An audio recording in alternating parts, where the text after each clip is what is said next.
आप सबको जय मसीह की और क्राइस्ट मेथोडिस्ट चर्च बरेली द्वारा आयोजित इस पॉडकास्ट सेवा में आपका स्वागत है।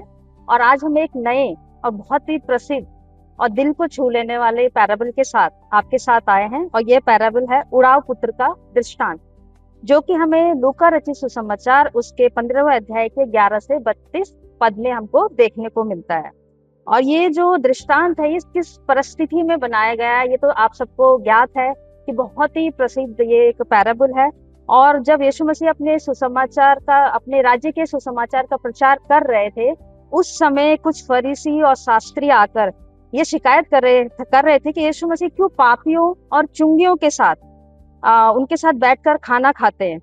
तब यीशु मसीह ने कुछ दृष्टांत कहे थे, जैसे खोई हुई भेड़ का दृष्टांत और खोया हुआ सिक्के का दृष्टांत और उड़ाऊ पुत्र का दृष्टांत। तो आज हम इस उड़ाऊ पुत्र के दृष्टांत को एक बार फिर से नए रूप में देखेंगे और इस पे चर्चा करने के लिए हमारे साथ हैं हमारे क्राइस्ट मेथोडिस्ट चर्च के associate pastor reverend Pramod Nanda ji. और मैं आपका और अपने दर्शकों की तरफ से बहुत ज्यादा यहाँ पे हार्दिक अभिनंदन करती हूँ और आपका थैंक यू करती हूँ कि आप यहाँ पे आए।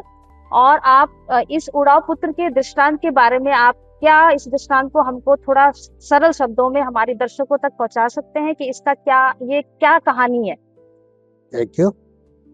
प्रभु यीशु मसीह ने जब भी भीड़ से बात की तो दृष्टांतों में की, क्योंकि वो उनको कठिन शब्दों में नहीं बल्कि सरल शब्दों में बताना चाहता कि परमेश्वर का राज क्या है और किस लिए वो इस संसार में आए। और इसीलिए उसने सारे दृष्टांतों को अलग अलग तरीके से समझाकर लोगों को उस समय की परिस्थिति से अवगत कराया। और ये उड़ाऊ पुत्र का दृष्टांत हमारे सामने कुछ ऐसी चीजों को रखता है जो कि हमारे समझने के लिए बहुत जरूरी है। ये एक ऐसे परिवार का दृष्टांत है जिसमें 3 कैरेक्टर पाए जाते हैं, पिता और उसके 2 बेटे, एक बड़ा है एक छोटा है। छोटा पुत्र प्रेम को अधिक पाकर गलत संगति में पड़ गया और उसने अपने उस समय का दुरुपयोग करते हुए अपने पिता से अपनी संपत्ति का हिस्सा मांग लिया। और उसके बाद वो अपने फ्रेंड्स के साथ दूर देश चला गया और वहां पहुंचा तो वहां पर भी अकाल का समय था और जो कुछ उसके पास था वो सब खर्च हो गया।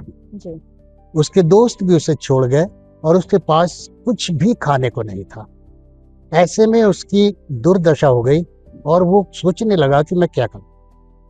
घर घर उसने खटखटाया, लेकिन उसे कोई ऐसा स्थान नहीं मिला जहां उसको भरपेट भोजन मिल पाता।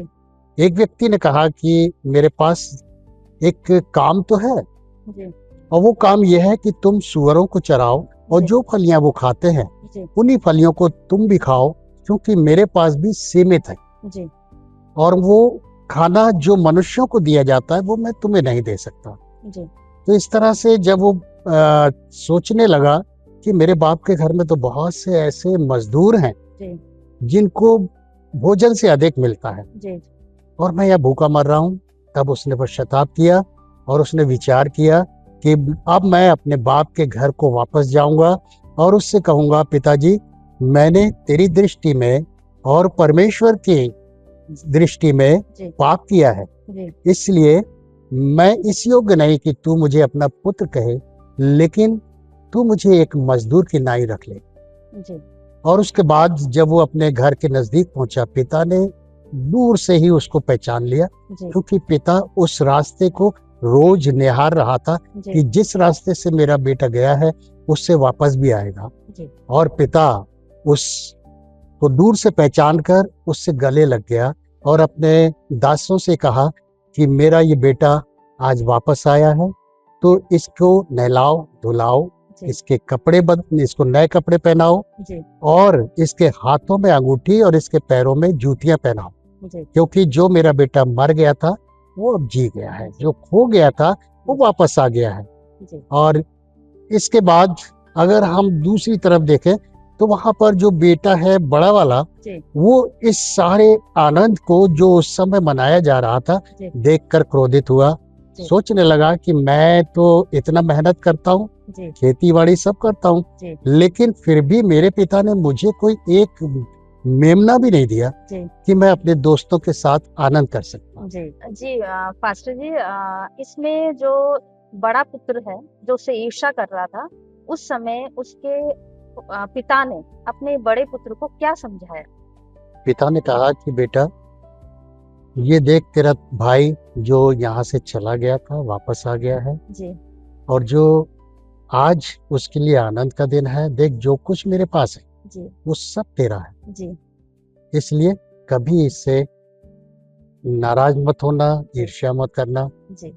जिस पूरे दृष्टांत में ये छोटा पुत्र है, जो ये किस और संकेत कर रहा है? ये किसका प्रतीक है, छोटा पुत्र?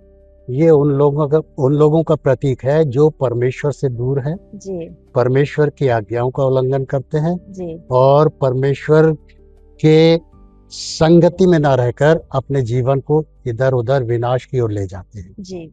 जी पास्टर जी, ऐसे ही हम ये भी जानना चाहते हैं कि जो पिता है, इस पूरे दृष्टांत में पिता है, वो किस का क्या हमको दर्शाता है? कौन है पिता? पिता एक्चुअली परमेश्वर का प्रतीक है। जी। मनुष्य चाहे कितना ही पाप करे, जी। अगर वो पश्चाताप के साथ उसके नजदीक आ जाता है जी। तो वो उसे क्षमा करता है, क्योंकि वो उससे प्रेम करता है जी। और अपने हाथों की रचना को नाश नहीं होने देना चाहता। जी। जी, और पिता तो है ही जो प्रेम करने वाला है। जी।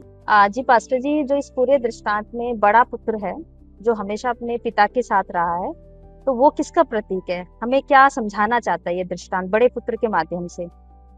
बड़ा पुत्र पिता की सारी आज्ञाओं का पालन करता था। जी। परिवार का सारा जो भी जरूरतें थी उन्हें पूरा करता था। जी। सब कुछ करने के बाद भी जी। लेकिन वो अभी परिवार के सही अर्थ को समझ नहीं पाया था जी। कि किस तरह से परिवार को आगे लेकर बढ़ना होता है। जी। इस पुत्र ने, जब इसका छोटा भाई आया जी। तो इसने ये नाराज हुआ।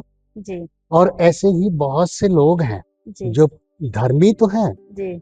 लेकिन परमेश्वर की योजनाओं को नहीं समझ पाते। जी। जी। उसके बताए हुए मार्गों पर चलना तो चाहते हैं, जी। लेकिन कैसे चलना है ये नहीं जान पाते। जी। इसलिए अब ये पुत्र भी इसी तरह का था। हाँ, मतलब आप कहना चाहते हैं कि सब कुछ सही होते हुए भी जब छोटा पुत्र आता है तो उसको ईर्ष्या हो जाती है, और ईर्ष्या जब है तो इसका मतलब अभी भी हमने पूरी तरीके से परमेश्वर को नहीं अपनाया है। जी पास्टर जी, इस दृष्टांत में हम किसकी गलती, जो उड़ाव पुत्र की गलती है, उसने सबसे बड़ी गलती क्या करी है? वो अपने परिवार को छोड़कर चला गया, जी।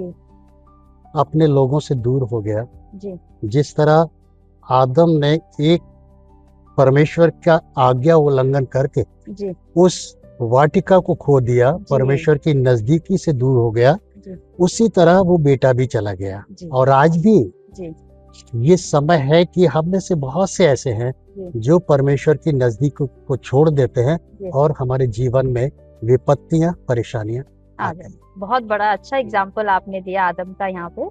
अब हम जानना चाहते हैं कि जब उसने अपने पिता के घर को छोड़ दिया तो उसके जीवन में क्या परिवर्तन आया? जब कष्ट उसके जीवन में आया, जी, भूखों मरने लगा, जी, तब उसको एहसास हुआ कि इससे अच्छा तो मैं अपने बाप के घर में था, जी, क्योंकि मेरे यहाँ तो हर प्रकार की भरपूरी है, जी, लेकिन मैं यहाँ भूखा मर रहा हूँ। जी, इसी तरह से हम जो परमेश्वर से दूर हो जाते हैं अपने जीवन की लालसाओं को पूरा करने के लिए, लेकिन ये भूल जाते हैं कि परमेश्वर का जो अनुग्रह है वो हमें, हमारे जीवन में कहीं ना कहीं उसकी कमी आई है, क्योंकि हम उससे दूर हो गए। जी, बहुत अच्छा। जैसे इस दृष्टांत में हमने देखा, छोटा पुत्र वो है जो परमेश्वर से दूर हो गया, बड़ा पुत्र वो है जो धर्मी होते हुए भी उसके अनुग्रह को नहीं समझ पाया, पिता वो है जो परमेश्वर है, जो सबके पापों को क्षमा करता है। तो इस पूरे दृष्टांत में इसका सार क्या है? हमको क्या समझाना चाहता है ये पूरा दृष्टांत? ये दृष्टांत प्रभु यीशु मसीह ने लोगों को समझाने के लिए इसलिए कहा जी, कि वो देखें कि उनका जीवन कैसा है जी और वो किस तरह से अपने परमेश्वर से दूर होते चले जा रहे हैं। जी जैसे बाइबल में अगर हम देखें तो पौलुस जो पहले शाऊल था जी और मसीहों को नाश करने के लिए जी वो सैनेड्रिन से परमिशन लेता है जी और दमिश्क के रास्ते पर जाता है जी और वहाँ उसकी मुलाकात प्रभु यीशु मसीह से होती है जी और वहाँ उसको दिखना बंद हो जाता है। प्रभु उससे कहता है, शाऊल शाऊल तू मुझे क्यों सताता है। जी उसने कहा, हे प्रभु तू कौन है। उसने कहा, जिसको तू सताता है मैं यीशु। जी और उसके बाद शाऊल का परिवर्तन हुआ, जी मन परिवर्तन हुआ, जीवन परिवर्तन हुआ जी और उसकी सोच में परिवर्तन आया जी और उसने प्रभु को ग्रहण कर लिया जी और उसके बाद उसने कलीसियाएं स्थापित की, जी लोगों का जीवन बदला। जी और दूसरा, जी अगर हम पतरस के बारे में देखें जी तो पतरस जो यीशु मसीह से वायदे करता था जी कि मैं तेरे साथ मरने को तैयार हूं, जी जिसके लिए प्रभु यीशु ने कहा कि तू आज ही मूर्ख के बांग देने से पहले 3 बार मेरा इनकार करेगा। जी और उसने वही किया। जब उसको उस सर्वेंट ने या उस दासी ने पहचान लिया जी और उससे कहा कि तू भी तो उन्हीं लोगों के साथ है, उसने कहा मैं नहीं हूं। जी जब आग के पास बैठे हुए तो वहां मौजूद लोगों ने उससे कहा कि अरे ये भी उन्हीं के बीच में से है, जी उसने कहा मैं नहीं हूं। नहीं हूँ जी और तीसरे मौके पर जब उसने ये शब्द दोहराए कि मैं नहीं हूं, जी तभी मुर्ग ने बांग दी जी और उसको प्रभु के वचन याद आ गए जी तो आपने और उसका बड़े जीवन बदल बड़े गया। अच्छे एग्जाम्पल दिए हमें, पतरस का एग्जाम्पल दिया, शाऊल का एग्जाम्पल दिया, जिन्होंने पश्चाताप किया और परमेश्वर के सच्चे अनुग्रह को जाना। जी पास्टर जी, जैसे आपने ये हमको बताया कि शाऊल के बारे में बताया, पतरस के बारे में बताया, तो इनके ऊपर कहीं ना कहीं परमेश्वर की एक अनुग्रह था और परमेश्वर ने देखा कि ये इन्होंने मेरा इनकार किया या ये मेरी राह में नहीं है, तो उन्होंने कहीं ना कहीं उनको उस जगह से निकालने की कोशिश करी। लेकिन आज भी जैसे उड़ाव पुत्र के ही छोटे बेटे की हम बात करें कि जब वो बहुत ऐशो आराम में था तो उसने किसी को याद नहीं किया और उसके बाद जब उसका सब खत्म हो गया, बहुत सारी परेशानियों में पड़ गया, तो वो उसने सोचा कि मैं वापस अपने पिता के घर जाऊं। तो ऐसे ही हमारा जीवन भी है कि हम जब परेशानियों में पड़ते हैं तो हम परमेश्वर को याद करते हैं। तो हमको भी परमेश्वर के पास पश्चाताप करना है और वापस जाना है। तो हम ये जानना चाहते हैं कि इस पूरे दृष्टांत को हम अपने जीवन में कैसे लागू करें। यदि हम अब तक के अपने जीवन पर विचार करें कि हमने अब तक क्या किया है और बाइबल या परमेश्वर का वचन हमसे क्या चाहता है, जी तो हम अपने जीवन के उन बुराइयों को छोड़कर जी जो अब तक हमने की, जब हम परमेश्वर के अनुसार अपने कदमों को आगे बढ़ाते हैं तो परमेश्वर हमारी सहायता करता है और हमें एक्सेप्ट करता है, जी क्योंकि उसने पापियों से प्रेम किया है। बाइबल भी इस बात को कहती है कि परमेश्वर किसी पापी की मृत्यु से प्रसन्न नहीं होता, वरन वो चाहता है कि हर एक अपने पापों से पश्चाताप करे जी और अनंत जीवन पाए। जी परमेश्वर आज भी हमसे प्रेम करता है क्योंकि वो हमारा प्रेमी परमेश्वर है। जी और वो खोए हुओं पे ज्यादा ध्यान देता है। तो इस पूरे उसमें दृष्टांत में हमने देखा कि जो छोटा पुत्र है वो पाप में भटक गया है और जो पिता है वो प्रेमी है, क्षमा करने वाला परमेश्वर है, और जो बड़ा पुत्र है वो आत्मधर्मी लोग जैसा है। और घर वापसी ये दिखाती है कि हमें अभी भी हमारे पास समय है, हम पश्चाताप करें और परमेश्वर के पास वापस लौट आएं। तो अंत में मैं अपने पास्टर से रिक्वेस्ट करती हूँ कि वो एक प्रेयर में हमारी अगुवाई करें। प्रार्थना। प्रभु हमारे सामर्थ्य पिता, सारी सामर्थ तेरी है।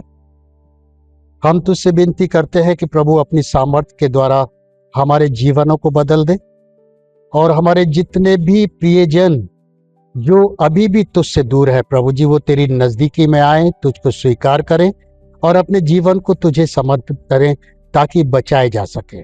विनती प्रभु यीशु के नाम से मांगते हैं, सुनो ग्रहण कर। आमीन।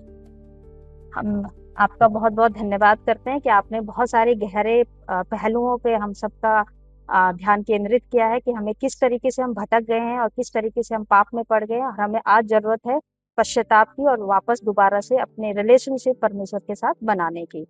और मैं अपने दर्शकों का भी बहुत बहुत धन्यवाद करती हूँ, और बहुत जल्दी हम एक और नए पैराबल के साथ आप सबके साथ मिलेंगे। तब तक के लिए आप सबको जय मसीह की।